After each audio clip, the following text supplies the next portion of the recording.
जय श्री ओम नमः सिद्धेभ्यः नमो अरहन्तारं नमो सिद्धाणं नमो आयर्याणं नमो वज्रायाणं नमो लोये सवसाऊणम् मंगलम भगवान वीरो मंगलम गौतमणि मंगलम कुंद कुंदाद्यो जैन धर्मोस्तु मंगलम सर्वमंगल मांगल्यम सर्वकल्याणिकारकं प्रधानं सर्वधर्माणां जैनं जयतु शासनं जैनं जयतु शासनं जैनं जयतु शासनम्।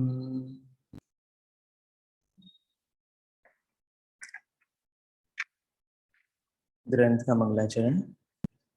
श्रीमान भस्वत्रयतुंगशालं जगद्गृहं बोधमय प्रदीप समन्ततो द्योतयते यदीयो भवन्तु ते तीर्थंकराश्रयेण।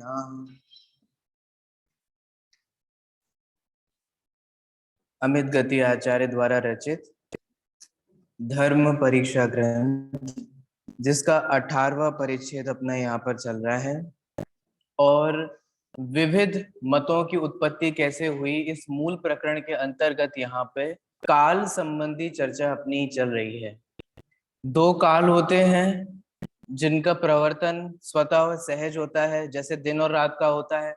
वैसे ही दो काल कौन से होते हैं? उत्सर्पणी और अवसर्पणी। ठीक है, उत्सर्पणी में सब कुछ बढ़ता जाता है, अवसर्पणी में सब कुछ घटता जाता है।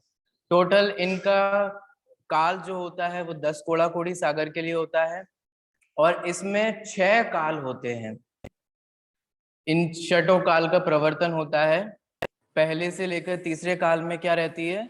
भोग भूमि होती है। ठीक है, वहां जीव संयम की प्राप्ति नहीं करते, मोक्ष की प्राप्ति नहीं कर सकते, लेकिन जीवों के परिणाम बहुत मंद होते हैं, कषाएं बहुत शांत होती हैं, ऐसे ऐसे जीव होते हैं। फिर चौथे काल से प्रारंभ होता है कर्म भूमि, और तीसरे काल से ही, अंतिम समय से ही कुलकरों का प्रारंभ होता है, क्योंकि परिवर्तन शुरू हो जाता है, चेंजेस होना शुरू हो जाते हैं, क्योंकि अब भोग भूमि से किसमें हो रहे हैं? कर्म भूमि में। उसमें 14 कुलकर हुए हैं। 14 कुलकर में से अंतिम नाभिराज जो कुलकर थे, उनके ऋषभ देव अथवा आदिनाथ जो है वे पुत्र हुए हैं, जो इस युग के हमारे पहले तीर्थंकर हैं। आपको बताता हूं, इस विश्व में अभी सभी विद्वानों के द्वारा सबसे लिखी पुरानी जो कृति मानी जाती है वो वेद माने जाते हैं। वेद में सबसे पुराने ऋग्वेद माना जाता है, और उस ऋग्वेद में आदिनाथ को नमस्कार किया गया है, भक्ति पूर्वक, श्रद्धा पूर्वक। कुछ ख्याल में आ रहा है? ऐसे नहीं अपोजिशन है, ऐसे है। ठीक है, एक होता है हम किसी को याद कर रहे हैं लेकिन नेगेटिव रूप में याद कर रहे हैं। भक्ति पूर्वक नमस्कार किया गया है उस ऋग्वेद में आदिनाथ भगवान को।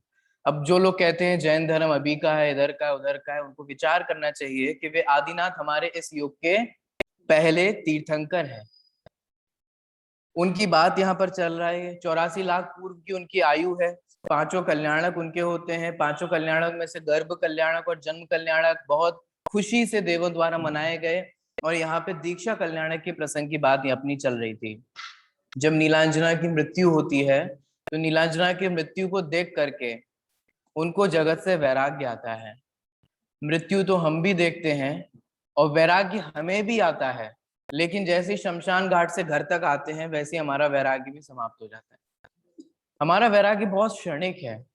ऐसा नहीं है हम लोगों को वैराग्य नहीं आता हो, आ जाते हैं ना, जब तकलीफ में होते हैं, वस्तु स्थिति समझ आती है, परेशानी में होते हैं, तो जिनवाणी की एक एक बात अपन चाहे रो के ही एक्सेप्ट कर रहे हो, लेकिन तब लगने लगता है कि बात सच्ची जिनवाणी की ही सही है, हम भ्रम से दुखी हो रहे थे। लगती है कि नहीं लगती है, वैराग्य आता है। लेकिन जैसे ही प्रतिकूल से अनुकूल संयोग हो जाते हैं, हमारा वैराग्य वहीं पर समाप्त हो जाता है। इसीलिए वो वैराग्य नहीं है, इसीलिए वो सिर्फ कषायों की मंदता है। आपको समझ में आ रहा है? कषायों की मंदता होती है क्षणिक के लिए, जैसे कषाय पुनः वैसे आते हैं, वैसे हम उन सब चीजों में लगते हैं तो वैसे की ज्यों के त्यों हो जाते हैं, सब झटकार देते हैं ना, जो कुछ भी आया सब झटकार के अपन फिर वैसी जिंदगी जीने लगते हैं, घिसी पिटी रो के हंस के जैसे भी जीते हैं, फिर हम वापस उसी ट्रैक पे आ जाते हैं। मैं आपसे यही कहना चाह रहा हूँ, निमित्तों से कार्य नहीं होता, ये बात हमारे को समझ में आती है। अगर नीलांजना की मृत्यु से वैराग्य होता हो, तो वहां बैठे हुए सभी लोगों को वैराग्य होना चाहिए था। होना चाहिए था कि नहीं होना चाहिए था? अगर मृत्यु से वैराग्य होता हो, तो वैराग्य हमें भी तो होना चाहिए। हम में से कौन ऐसा है जिसने अपने जीवन में मृत्यु नहीं देखी? अपनी नहीं, दूसरों की तो देखी, अपनी भी देख लेंगे। देख रहे हैं कि नहीं देख रहे हैं दूसरों की? देखो वो चले गए, देखो वो चले गए, देखो वहां से चले गए, देखो कोरोना में वो चले गए, हम हमारे भाई ना मरेंगे। अरे भाई, ये स्वभाव के आश्रय से के बल पे बोला जाता है, स्वभाव के आश्रय से ये श्रद्धान किया जाता है। पर्याय में तो मिथ्या दृष्टि का हर क्षण मरण होता है। पूजन की पंक्ति बोलिए। यो भाव कर्म या भाव मरण सदियों से करता आया हूं। निरंतर भाव कर्म और भाव मरण कब कब चल रहे हैं? अनादि काल से, और हर क्षण चल रहे हैं। आपको लगता है हम एक बार मर जाएंगे, एक बार मर जाएंगे, और यहाँ कह रहे हैं मिथ्या दृष्टि तो चलता फिरता मुर्दा है। तुम कह रहे हो मर जाओगे, तुम मरे मराए हो। सोचो, कुंद कुंद आचार्य के शब्द है, मिथ्या दृष्टि चलता फिरता मुर्दा है। सोचो कितनी बड़ी, कितनी कितनी गाली है। एक ऐसी नहीं है, अपन कह देते ना तुम तो हमारे लिए मर गए, ऐसे बोल देते ही नहीं, बोल देते दुनिया में, तो बोलो कितना बुरा लगता है कि हाय तुमने ऐसे बोल दिया कि हम तुम्हारे लिए मर गए। हाय हम हमारी कोई वैल्यू नहीं है, तुमने हमें ये बोल दिया, हमारी कोई उपयोगिता नहीं है, कोई वैल्यू नहीं है। ऐसा लगता है कि नहीं लगता है? यहाँ कुंद कुंद आचार्य कह रहे हैं मिथ्या दृष्टि के जीवन व्यतीत की कोई वैल्यू नहीं है। मिथ्या दर्शन में हम जीवन बिताए जा रहे हैं, उसकी कोई वैल्यू नहीं है। Point to be noted. ना दुनिया को कोई वैल्यू है, ना धर्म के हिसाब से कोई वैल्यू है। बताओ ऐसा कौन होता है इस पृथ्वी में जो हमें नहीं सुना देता कि तुमने क्या किया हमारे लिए? किसको कितनी वैल्यू है किसकी? बच्चों को माता पिता की नहीं है, भाई को भाइयों की नहीं है, पति को पत्नी, जिसके भी जो भी रिश्ते होते हैं सब बोल ही देते हैं ना एक दिन। तो वो लोग कुछ समझ में आ रहा है, दुनिया में भी वैल्यू नहीं है। कर करके करते जा रहे, करते जा रहे, करते जा रहे हैं, तो दुनिया में प्रत्यक्ष अनुभव करते हैं कि कोई वैल्यू नहीं है। और जिनवाणी भी कह रही है कि तुम्हारे ऐसे जीवन की कोई वैल्यू नहीं है, क्योंकि तुम चलते फिरते मुर्दा हो। मैं सच में इसीलिए कह रहा हूँ, जीवन सब जीते हैं, जीवन को सार्थक बहुत कम लोग बना पाते हैं। मैं इसलिए बार बार यही बल देता हूँ कि जीवन को हम लोगों को सार्थक बनाना चाहिए। खाना पीना, घूमना, कपड़े पहनना, सेलिब्रेशन करना, ये सब करना, ये हर कोई जीवन जीता है ऐसे। इसमें कौन सा बड़प्पन है? मोक्ष मार्ग में लगना ये बोधि दुर्लभ है। एक देश संयम अथवा सकल संयम की प्राप्ति करना ये दुर्लभ है। पढ़ते हैं कि नहीं पढ़ते हैं बोधि दुर्लभ में? ये दुर्लभ है। धन कन कंचन राज सुख, क्या है ये सब? सबई सुलभ कर जान। हमें लगता है पैसा मिल जाए तो बहुत बहुत एकदम ऐसा लग जाएगा हमें यूनिक हो गया है। यहाँ कह रहे सबको मिल जाता है, कौन सी बड़ी बात है? ऐसे क्यों बोल रहे हो सबको मिल जाता है? देखो भाई, जिन जिन के भाग्य होता है उनको मिल जाता है। धन, जिसके पीछे हम भाग रहे हैं, कंचन, राज सुख, बोलो दुनिया में इनको कितना उत्कृष्ट माना जाता है। हमारी माँ जिनवाणी कहती है बेटा सबही सुलभ कर जान, ये सबको सुलभ है। हमने नए कपड़े खरीद लिए, सब खरीदते हैं। हमने नई गाड़ी खरीद ली, जिसके पास पैसा होता है वो खरीदता है। हमने नया मकान ले लिया, जिसके पास होता है वो सब कर ही रहे हैं ना। इसमें क्या नया है? क्या नया है? अभी भी दुनिया में सब लोग कर रहे हैं। और जिनवाणी के हिसाब से बोलूं तो भव भव भव वन में जी भर घूम चुका, कण कण को जी भर भर देखा। सब कर चुके कि नहीं कर सके? भुक्तो जिता मुहुर मोहान मया सर्वे भी पुद्गला। मैंने सर्व जीवों को, सब पुद्गलों को मोह के वशीभूत होकर के भोगा और छोड़ा। जब पंच परावर्तन की चर्चा पढ़ते हैं तो उसमें ये सब बात आती है। मैं वही, आपको क्या लग रहा है कि ये खाना खाना हम नया काम कर रहे हैं? ये हम जो भी कर रहे हैं ना, हम वही करते आ रहे हैं अनादिकाल से। जब हम चिड़िया थे ना, चिड़िया बिड़िया ऐसे इस टाइप के तिरंज गति के जीव थे, तब भी हम खाना खाते थे। आज हम कमाने के लिए जाते हैं, चिड़िया बाहर सुबह सुबह निकलती है, हम अपने बच्चों के लिए पैसे वैसे लेकर के आते हैं, वो भोजन लेकर के आती है। हम अपने बच्चों के लिए घर बना के देते हैं, वो घोंसला बना के देती है। करते हैं कि नहीं करते हैं? जिसके पास जैसी सुविधा है वो कर ही रहा है ना। आप घर बनाते हो, गरीब झोपड़ा बनाता है, चिड़िया घोंसला बनाती है। इसीलिए कह रहे हैं इसमें कोई नयापन नहीं है। वो करो जो हमने नहीं किया, और कब से नहीं किया? अनादिकाल से नहीं किया। अब हमारे को वो करना चाहिए। और उनकी मृत्यु को देख करके, नीलांजना की मृत्यु को देख करके राजा ऋषभ देव को संसार की क्षण भंगुरता का ख्याल में आया, संसार की स्वार्थ वृत्ति ख्याल में आई, राज सुख कैसा है उसकी यथार्थ स्थिति सब समझ में आई। हालांकि श्रद्धांत तो उनको पहले से ही था, क्योंकि शायिक सम्यक दृष्टि थे, लेकिन चारित्र मोह के उदय के कारण उलझे हुए थे।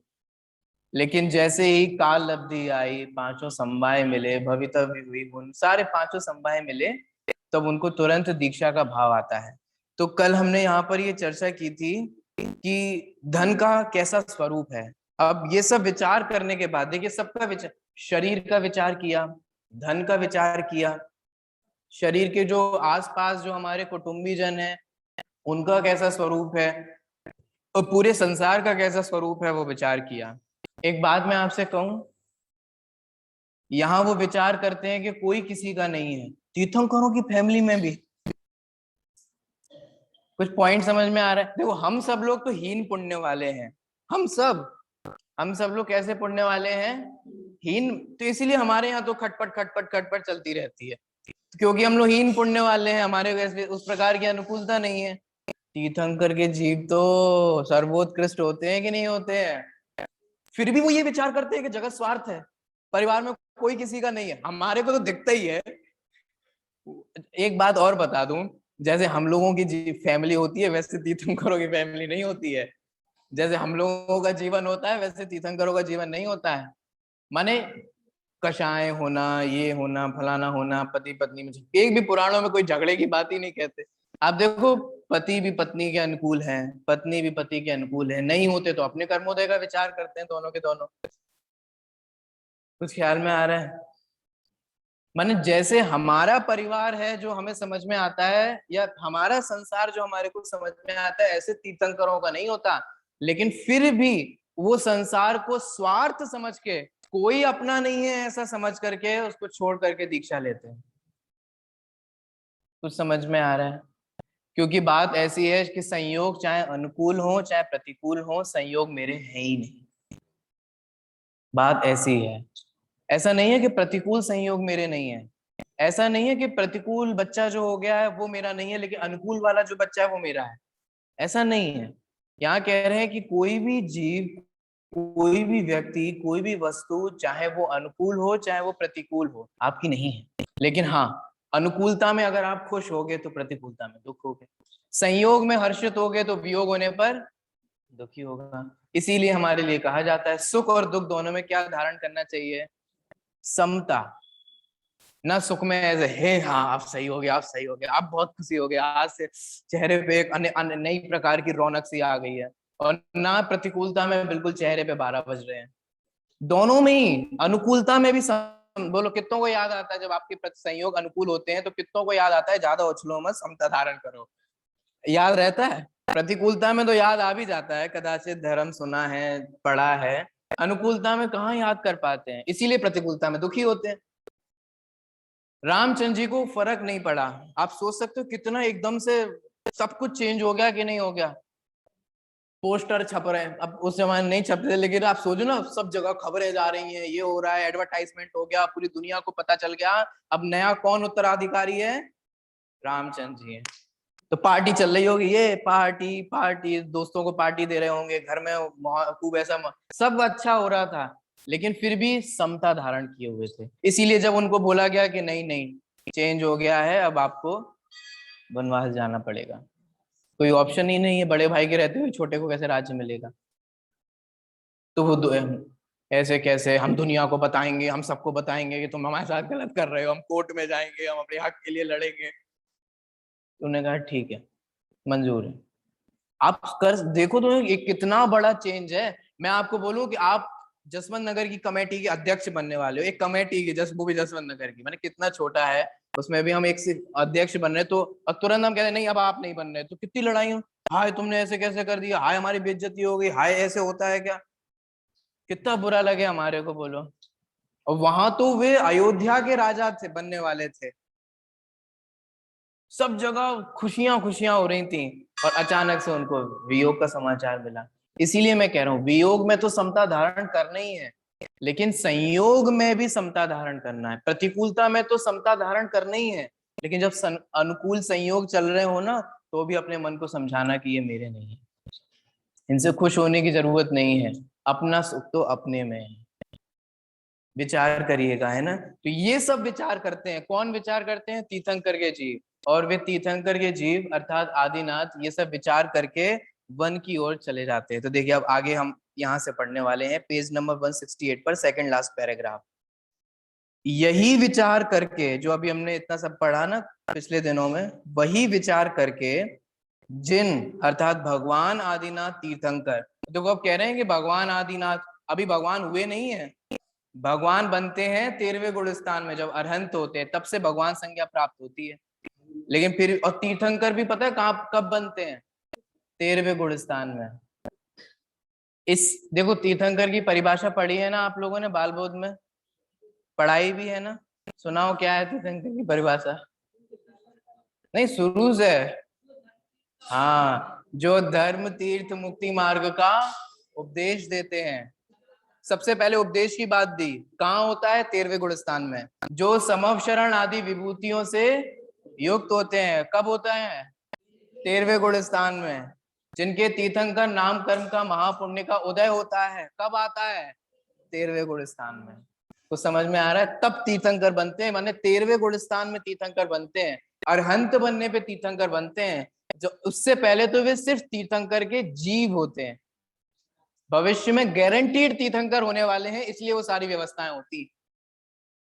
तीर्थंकर तो वे 13वें गुण स्थान में बनते हैं, लेकिन यहाँ पर देखो भगवान आदिनाथ तीर्थंकर, ये मैं आपसे ये कहना चाह रहा हूं कि ये सब नयों का प्रयोग होता है, भविष्य में होने वाले हैं ना, तो भावी नैगम्य के माध्यम से कह रहे हैं। देखिए यही विचार करके जिन ग्रह से निकलने के लिए समर्थ हुए, समस्त परिग्रह को छोड़कर निर्ग्रंथ दीक्षा के धारण करने में प्रवृत्त हुए, उन्होंने दीक्षा धारण कर ली, ठीक भी है। जो संसार की निस्सारता को जान लेता है, वह घर में कैसे अवस्थित रह सकता है, अर्थात नहीं रह सकता। आजकल हम भी नहीं रहते ना, आजकल हम लोग अलग हो जाते हैं, है ना। आजकल वैराग्य तो आता नहीं है ना, लेकिन वो वही मैं कह रहा हूँ, कषाय से हम लोग अलग हो जाते हैं। अब पहले क्या होता था, ये मुझे पढ़ के समझ में आया, पहले क्या होता था कि पहले ये सब निस्सारता होती थी तो वैराग्य धारण कर लेते थे। नेमिनाथ को वैराग्य भी तो इसीलिए आया ना, ये सब देखा ना क्यों श्री कृष्ण ने ये सब इंतजाम कराया, पशुओं को बंधन कराया, सब समझ गए हो। लेकिन ये समझ के लड़े नहीं, ये समझ के हम आ जाओ लड़ लो दोनों हाथ से हाथ। उन्हें पता थी कि श्री सब पहले ही देख चुके थे कि नेमिनाथ की ताकत कितनी है, श्री कृष्ण उनके सामने कुछ नहीं थे, क्योंकि वो सब अंगूठे अंगूठे वाले प्रसंग हो चुके थे ना सभा में। सीधे साधे लोगों को, धर्मात्मा लोगों को लुल्ल समझा जाता है, बेवकूफ समझा जाता है, दुनिया में यही समझते हैं।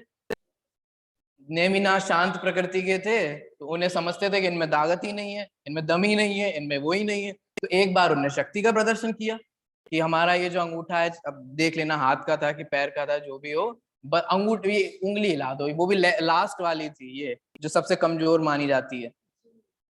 अब चाहे हाथ की हो पैर की हो, वो मुझे देख लेना आप, जो भी हो, कोई नहीं हिला पाया सभा में। श्री कृष्ण ने भी ट्राई किया, वो भी नहीं हिला पाया।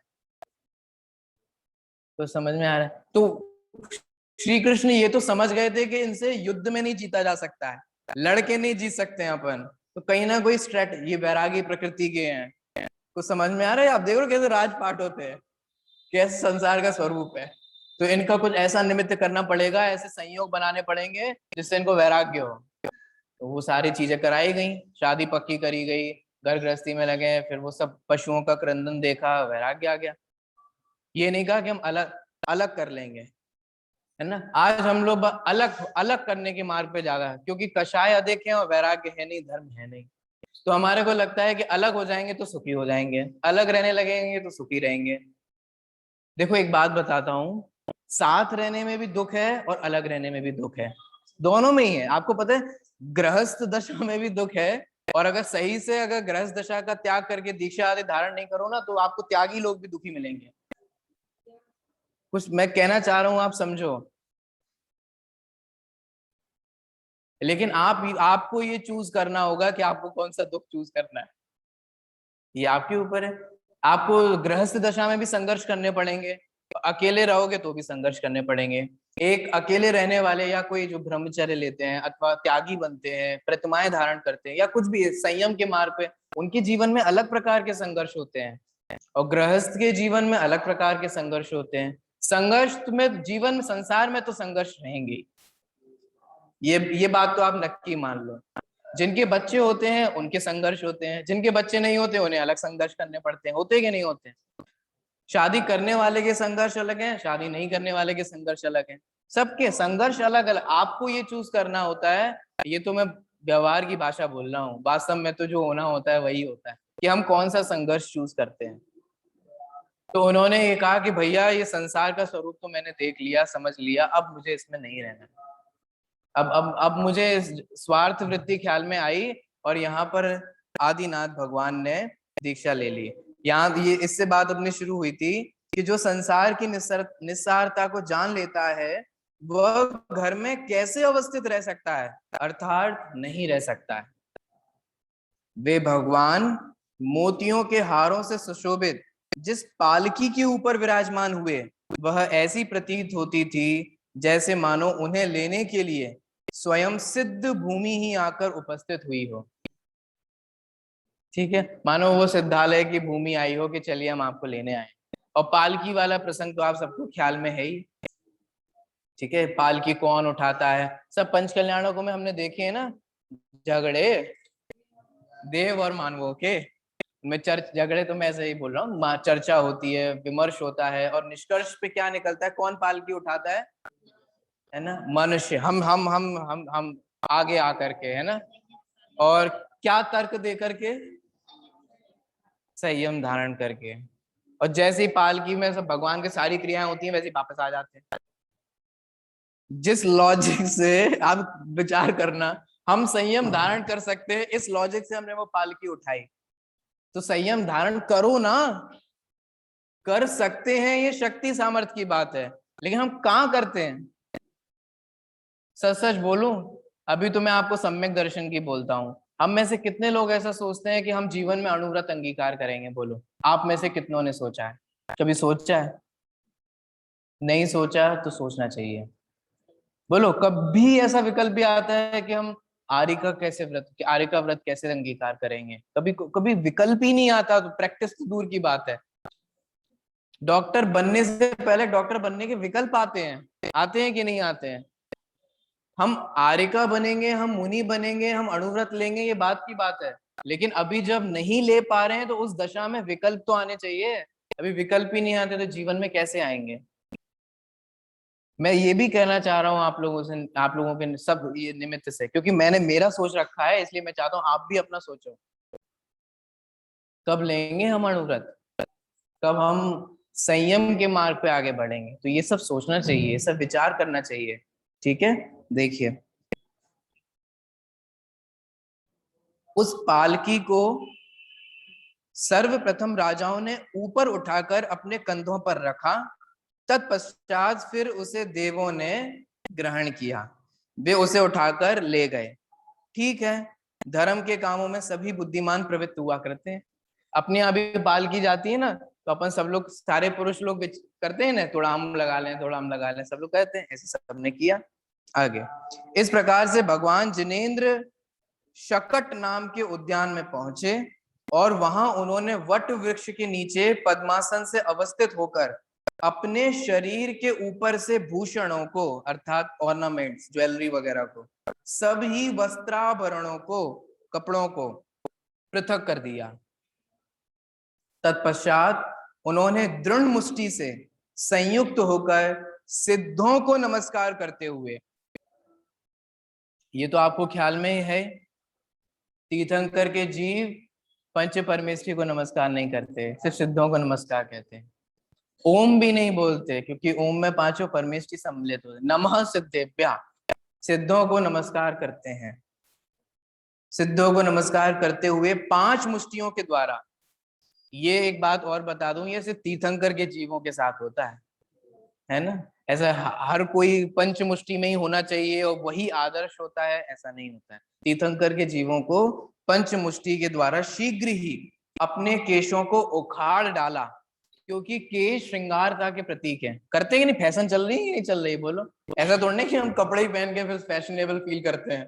हेयर कट जो हमारा चल होता है, उसमें फिर ब्लॉन्ड हेयर किए जाते हैं, कलर्स किए जाते हैं, इधर घुमाया जाता है, करली को सीधा किया जाता है, सीधे को करली किया जाता है। करते कि नहीं करते, कितनी फैशन चलती है।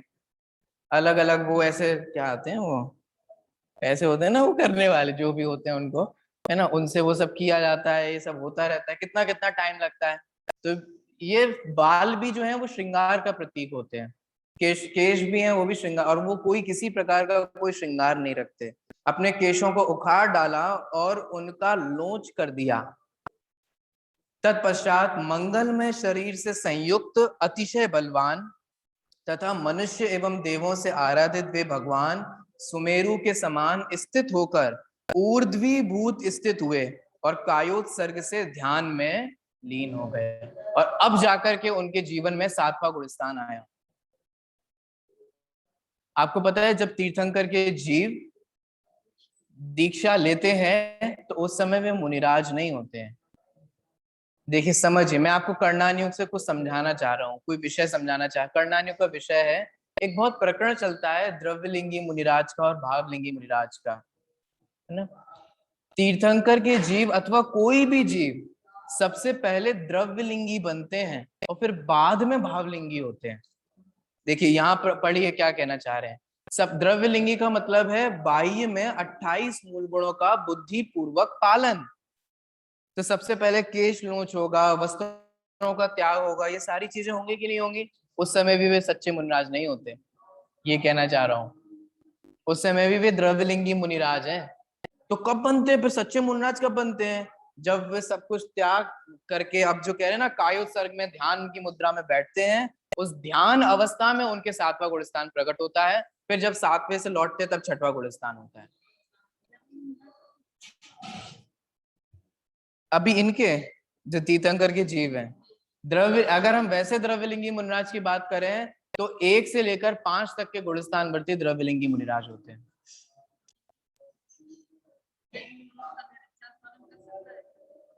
ये देखना पड़ेगा आपको। हाँ, अब वो भव्य है अभव्य है ये देखना पड़ेगा। हाँ, कर्णानियों के टर्म्स है, एक बार इसको देखना चाहिए। हमारे जिनवाणी में तो सिर्फ एक चिन्ह बताया है, वो भी पद्मनंदी पंचविंशतिका में। बस जिसने प्रीति चित्त से जिनवाणी की बात सुनी वो भव्य है, और जिसे जिनवाणी की बात से प्रीति नहीं है, धर्म से प्रीति नहीं है, ठीक है, वो नहीं, धर्म से प्रीति वो वाली नहीं, लड़ाई का आ जाओ हम लड़ रहे हैं, कौन आ रहा है आ जाओ, वो नहीं। जीवन में जिससे अंगीकार करते हैं, जिससे धर्म हृदय से अच्छा लगता है, जिसने चित्त में ये स्वीकार किया है, जब जिनवाणी की बात चलती है तो जिससे अंदर से ये फील होता है कि बात सही है और मेरे हित की है, बस उसे बोलते हैं प्रीति। हाँ, ये तो स्थूल लक्षण है, लेकिन अभी हमारे पास यही लक्षण है जिनवाणी में। और अगर वास्तव में पहचानना हो तो सिर्फ केवल ज्ञान गम्य है। हाँ, वही तो। हाँ, तो अभी अपने पास जो चिन्ह बताया गया है वो प्रीति चित्त से जिनवाणी की बात सुनी, लेकिन अगर मैं इसे लक्षण नहीं बना सकते ऐसे, क्योंकि अगर लक्षण बनाना हो तो ये अव्याप्ति और अतिव्याप्ति दो से दूषित है, इसीलिए मैं इसे लक्षण नहीं बना। मैं ये भी बात कहता हूँ कि ये लक्षण नहीं है, लेकिन हमारे पास अभी यही उपाय है। एक बात मैं और बोलता हूँ, आप लोग सुनना। कभी आप लोगों को चित्त में ये शंका ही नहीं लाना चाहिए कि हम भव्य हैं कि अभव्य हैं। अगर आप मेरे से पूछेंगे तो मैं तो गारंटी से ये कहूंगा कि हम निश्चित ही भव्य हैं। आप तो हमें खुश करने के लिए बोल रहे हो, मुझे क्या लेना है आपसे? मुझे मुझे कोई कोई आपकी हिस्सेदारी तो चाहिए नहीं ना, आपसे मुझे कुछ लेना है। ये सोच समझ के बोल रहा हूँ, जो विद्वान जन बोलते हैं और वो जो सोच समझ के बोलते हैं उनके बल पर मैं ये बोल रहा हूँ। क्यों? हाँ, अब देखो सुनो, इस विश्व में विचार करना, अभी वर्तमान में कितनी पॉपुलेशन है? वर्तमान मनुष्यों की बात कर रहे हैं अकेले अपन, कितनी पॉपुलेशन है पूरे विश्व में? ठीक है, कितने करोड़ों बिलियन ट्रिलियन जो भी हो, तो भूल जाता हूँ, बढ़ती रहती है वो तो इतनी, है ना, बिलियंस बिलियंस ट्रिलियंस जो भी हो, इतने लाखों करोड़ों लोगों में सुनना, कितने लोग ऐसे मिलेंगे जो पानी छान करके पीते हैं? कितने लोग ऐसे मिलेंगे जो देव दर्शन आते करने आते हैं? इतने लोगों में रेशियो निकालो आप, रेशियो। कितने लोग ऐसे हैं जिन्होंने आलूवादी ये अभक्ष भक्षण का त्याग कर रखा? कितने लोग मिलते हैं बोलो? कुछ समझ में आ रहा है? इनमें से कितने लोगों को जिनवाणी की बात, जो गुरुदेव श्री बोलते थे ना कि कानों में पढ़ना दुर्लभ है, जिनवाणी की बात कान में पड़ जाए, कितनों को ये सुनने को मिलता है कि हम भगवान आत्मा हैं, हम भी मुक्ति की प्राप्ति कर सकते हैं, हम भी भगवान बन सकते हैं। आप अपने किसी हिंदू भाई बहन से बोलो और उससे ये बोलो कि पता है हम भी भगवान बन सकते। मजाक मत करो यार, तुम कैसी मजाक की बातें कर रहे हो? हम भी भगवान बन सकते, उनसे बोले कि अरे हम भी भगवान है। हाँ हाँ तुम भगवान हो, सुबह तो खाना खा रहे थे, नहाने गए थे, ये ऐसे ये कपड़े पहने थे, ऐसे कर रहे थे, कल तो तुम लड़ रहे थे, कल तो तुम ये कह, तुम कैसे भगवान हो गए? कितना आश्चर्य, कितनों को ये सुनने को मिलता है कि हम भगवान आत्मा हैं और पर्याय में उस भगवान दशा की प्राप्ति कर सकते। आप ये समझो ये कितनी रेयरेस्ट चीजें आती है, आप कितनी चीजों को पार कर चुके हो, आपको ये नहीं दिखाई देता? इतने लोगों में से कितने लोग जैन हैं, उन जैनों में से कितनों को ये तत्व मिला है, उन तत्वों में से कितना सदाचरण में जीवन है और तत्व को अंतरंग से प्रीति है, और उनमें से कितने लोग रात दिन कामना करते हैं कि हमें मोक्ष मार्ग पर अग्रसर होना है, सम्यक की प्राप्ति करनी है। निकालो रेशियो इन सबके, निकालो ना कितने मिलेंगे। अब देख लो हम कितने रेयर हैं। अब हम जब इतनी चीजें हमारे को संयोग मिल रहे हैं, निमित्त मिल रहे हैं, सारी इस काल में सारे ऐसे निमित्त मिले, तीर्थंकर जैसा कोई काल नहीं है, विरह है, सहज में तीर्थंकर का मिलना, वो सारी बातें अलग हैं, लेकिन यहाँ अभी साक्षात अरंत का विरह है, इतना निकृष्ट काल है, जीवों के परिणाम इतने खराब हैं। अब इस काल में हमारे को जब इतने सारे निमित्त मिल रहे हैं, निश्चित मानिए हमारा अल्प काल में कल्याण होने वाला है, ये उसके संकेत है। नहीं होते तो आप देखो ना, इनमें से कितनों को बुद्धि हो। मेरे दादा तो मेरे दादा छोटे दादा, वो छोटे दादा तो चिल्ला चिल्ला के कहते हैं तुम्हें सम्यक दर्शन नहीं होगा तो क्या इन शराबी कबाबी लोगों को होगा, ऐसे बोलते हैं। जिन्हें खाने का ठिकाना नहीं है, पीने का ठिकाना नहीं है, गलतमय आचरण कर रहे हैं, दिन भर राग द्वेष के विकल्प करते, इन्हें होगा सम्यक दर्शन की? मैं अधिकारी हूं, मुझे होगा। हम भव्य हैं। अरे आप तो ऐसे ही बोल रहे हो। अमरचंद आचार्य की बात बोलूं, अमरचंद आचार्य की इतनी पौरुष में वो बात है जो मुझे इतनी अच्छी लगती है। वहां वे कहते हैं मैं मोक्षाभिलाषी, टीका में उन्होंने लिखा मैं मोक्षाधिकारी, अभिलाषी नहीं अधिकारी, मैं मोक्षाधिकारी। अर्थ तो समझ में आ रहा होगा ना आपको? क्या बोल रहे हैं अमरचंद आचार्य देव? कि मैं द्रव्यलिंगी, कि मैं अभाव्य, ये नेगेटिव थॉट नहीं। क्या बोलते हैं अपने लिए? मैं मोक्ष का अधिकारी। सिंपल सी बात है, हमें नहीं होगा तो किसे होगा? उस ख्याल में आ रहा है कि नहीं आ रहा है? हमें ही होगा। हमारा जीवन सात्विक है, हमारे विचार सात्विक हैं। कषाएं तो किसे नहीं होती, लेकिन ज्ञानियों की और स्वाध्यायी लोगों की कषाएं ज्यादा देर नहीं टिकती। हाँ, गुस्सा हमें भी आता है, क्रोध हम भी करते हैं, मान हमारे को भी होता है, मायाचारी हमारे से भी हो जाती है, लोभ हमारे से भी होता है, लेकिन टिकता कितना है? एक मिथ्या, देखो आप लोगों को क्या इल्जाम लगाया जाता है जब भी कोई स्वाध्याय करने वाले होते हैं या थोड़ा बहुत ऐसे पढ़ना, हाय कितना तो कसाया करते, वे वहां चिल्ला रहे थे, वे घर में जी बोल रहे थे, वे बात का तो घमंड कर रहे थे, इतना तो वो कर रहे थे, कषायों के इर्द गिर्द घुलता है। आपको भी लगता है सही तो कह रहे हैं, हाँ हो सकता है कि अपन ड्रामा कर रहे हो सकता है कि अपन नहीं हो। एक बात बताइए, अगर हमारे से कभी क्रोध हो भी जाता है तो तुरंत अंतरंग में हे रूप प्रवृत्ति कितनी जल्दी आ जाती है? सोचो, ग्लानि कितनी जल्दी होता है, आत्म पश्चाताप कितनी जल्दी होता है कि हे भगवान मैंने ये क्या कर दिया। उस इसे बोलते हैं उसमें उपादेय बुद्धि। कषाय होना और कषाय में उपादेय बुद्धि होना, ये दोनों जुदा बात है। दूसरी बात, वो कषाय हमारी कितनी देर टिकती है। आप देखो लोग दुनिया में बोलते हैं तो गांठ बांध लेते हैं, और हम लोग बोल बाल के नक्की छोड़ो खत्म। कितनी देर गांठ बांधते हैं, कोई बोल भी दिया हो भी गया तो कोई गांठ बांध के थोड़ा ना जाता है। ठीक है, संस्कार तो संस्कार होते ही है ना, अनादिकाल के संस्कार हैं वो तो निकलेंगे ही ना। तो आप लोग कभी भी अपने, मैं आप में से किसी को भी खुश करने के लिए नहीं बोल रहा हूं, लेकिन जिनका जीवन ऐसा है वास्तव में वे ही मोक्ष के अधिकारी हैं। और आपको हमेशा यही सोचना चाहिए, यही विचार करना चाहिए कि मैं मोक्ष का अधिकारी हूं, मैं सम्यक दर्शन ज्ञान चारित्र को प्राप्त करने का पात्र हूं। मुझे नहीं होगा तो और किसे होगा। आप विचार करके देखो, जो रात दिन किसी चीज की मेहनत करता है, किसी चीज की पढ़ाई करता है, कोई उससे आके बोले, उसका कॉन्फिडेंस लो करने की कोशिश करे, तुमसे नहीं होने वाला। तो वो ये कहते हैं हमसे नहीं होगा तो किससे होगा, हम ही सही होगा, देख लेना तुम। हम रात दिन मेहनत कर रहे हैं, हम इतना त्याग कर रहे हैं, खाने में क्या खाते हैं हमें पता नहीं, पढ़ाई कितनी वो रहती है, हमें नहीं होगा तो किसे होगा, हमारा ही होगा, तुम देखना। तो समझ में आ रहा है, कोई बात नहीं, एक अटेम्प्ट पे नहीं होगा दूसरे अटेम्प्ट में होगा।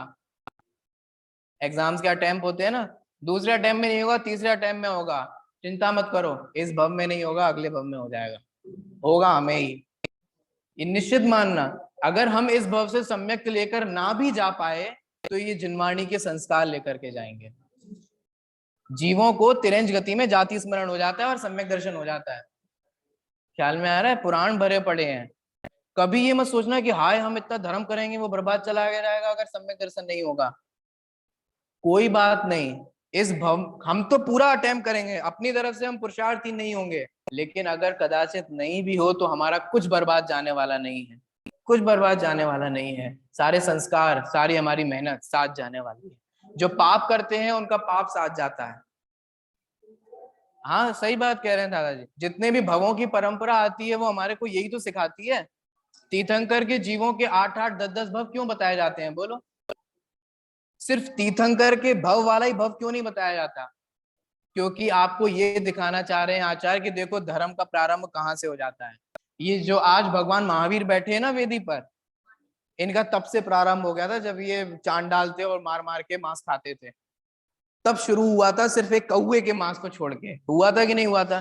धीरे धीरे धीरे धीरे कैसे बढ़ा, आगे कैसे सम्यक हुआ, आगे कैसे तीर्थंकर प्रकृति, और हो गया कि नहीं हो गया?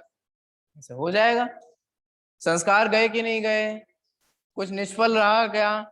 ऐसे आप भी कभी मत सोचना कि हमारा धर्म करना निष्फल हो जाएगा, हमारा स्वाध्याय निष्फल हो जाएगा, हमारे सारे ये सब निष्फल हो जाएगा।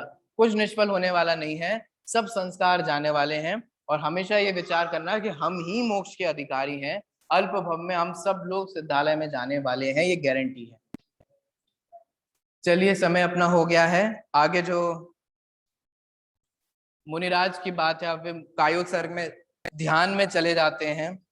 ध्यान के बाद उनके जीवन में क्या क्या होता है और कैसे फिर अब अन्य मतों की प्रारंभ होती है, वो सारी बात अपनी कल शुरू होगी। अभी की बात को यही विराम देते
श्रेणी धर्म